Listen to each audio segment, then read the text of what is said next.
First of all, the Acts of the Apostles is not a book of doctrine. It's not a book of doctrine. It's a narrative. A narrative of how things happened. So let's go to the main guy, Ananias and Sapphira. If God does not have anger and wrath, what happened to Ananias and Sapphira? Now before that, let's hear what Jesus has to say. There was a time Peter said, "Thou art the Christ, the Son of the living God." And Jesus said, "Blessed art thou, Simon Bar-Jonah." Few minutes after, Peter said, "You will not die." Jesus said, "Get behind me, Satan." So sometimes in one note, somebody can speak by the Spirit.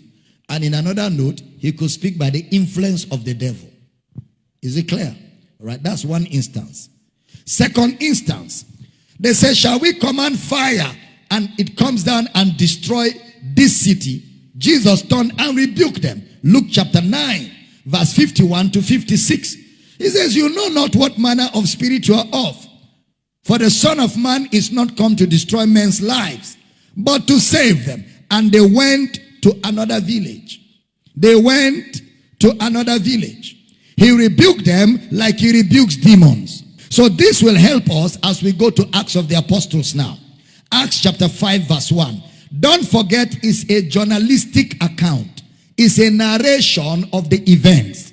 But a certain man named Ananias with Sapphira his wife sold a possession. Sold a possession. A certain man. So look at verse 2. And kept back part of the price. His wife also being privy to it, and brought a certain part and laid it at the apostles' feet. Now, these people were not believers. Ananias and Sapphira were not believers. Because look at the background, the pretext, Acts 4:32. Pay attention. And the multitude of them that believed, were of one heart and of one soul, believers. Neither said any of them that aught of the things which he possessed was his own, but they had all things in common. The believers were of one heart, and everything they had did not belong to them. It belonged to all of us. That is the background. Then in chapter 5, he now said, a certain man, not a believer. A certain man, meaning he does not belong to those brethren in the pretext in Acts chapter 4. Are you following? A certain man is not one of them believers. That's the contrast. Look at verse 3. Pay attention. But Peter said, Ananias, why had Satan filled thine heart to lie to the Holy Ghost and to keep back part of the price of the land? Ananias, Satan does not fill the heart of believers. Why has Satan? So it was obvious that Ananias and Sapphira were not part of the believers. So they only came in to test believers. They came to test the believers. Because if you follow the reading carefully, look at the next verse. Acts chapter 5 verse 4. Whilst it remained, was it not your own? And after it was sold, was it not in thy own power?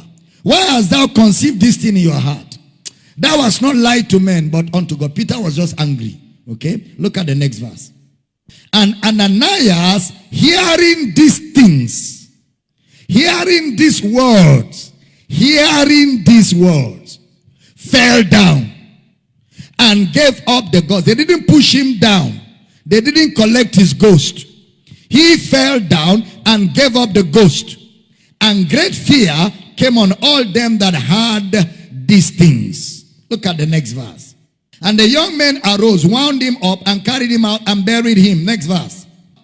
About the space of 3 hours after, when his wife, not knowing what was done, came in. Next verse. And Peter answered unto her, tell me whether you sold the land for so much. And she said, yea, for so much. Look at the next verse. Then Peter said unto her, how is it that you have agreed together to tempt the Spirit of God? Behold, the feet of them which have buried their husband are at the door, and shall carry thee out. See that those kind of strong words. Look at the next verse. Then fell she down straightway at his feet, and yielded up the ghost. And the young men came in and found her dead, and carrying her forth, buried her by her husband. Buried her by her husband. So the question is, what happened? Peter was still carrying out the ministry of death, the ministry of the law. Remember, they have just moved out of the law of Moses, and they are gradually moving into the message of Christ. This is just Acts chapter 5. Remember in Acts chapter 15, they were still arguing that for you to be born again, you must be circumcised by the law of Moses. Remember? So, how much less verse chapter 5? When in 15, they are still arguing about circumcision.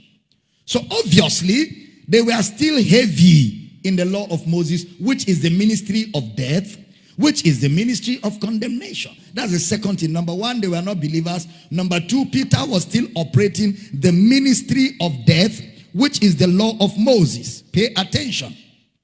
Now, she gave up the ghost, and there was fear. Anything that brings fear is not God. God does not give us the spirit of fear. So that there was fear means it wasn't God.